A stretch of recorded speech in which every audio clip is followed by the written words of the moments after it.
All right, so I've had the power steering cooler hooked up for a few days now.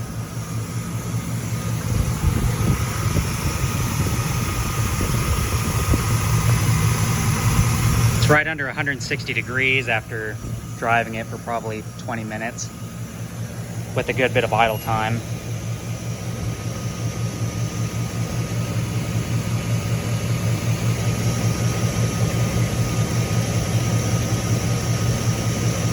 So it looks like I can't get the little laser on the inlet side of the cooler, but it's putting off a good bit of heat.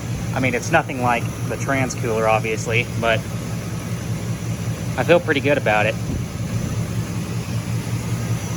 And so the way I did it is I tied into my whatever trans cooler bracket that's already there. I drilled one hole there for that mount, and I just tweaked the brackets around until it worked.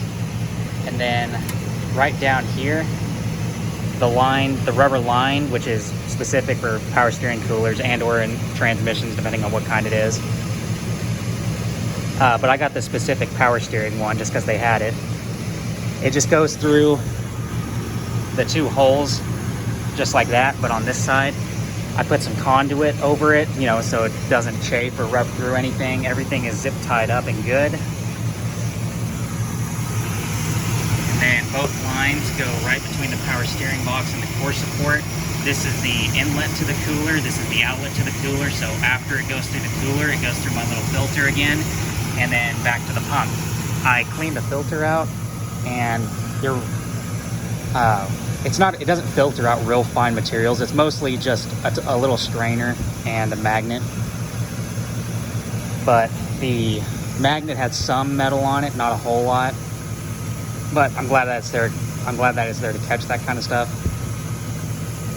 But yeah, so there's that. Feel pretty good about it. See how everything else is doing here.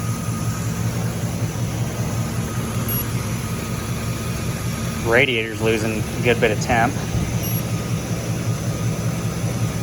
That's already cooled off. Yeah, trans cooler works good. But yeah, so there's my little power steering cooler. I like having this just because, one, it adds more fluid to the system, because just going to the box and back was a real small loop with, you know, didn't have a whole lot of fluid in it.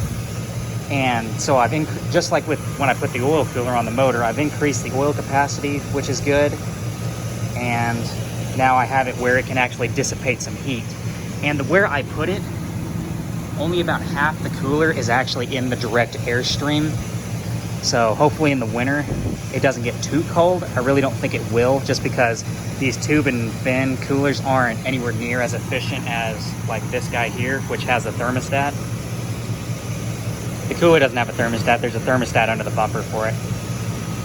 But yeah, so there's that. I feel pretty good about it. I like it. And that cooler came off of like a early 2000s Cadillac four-door. I don't know which specific trim model it was. I don't know, and it probably doesn't matter. It just had a North Star in it. So early 2000s Cadillac is what that came off of.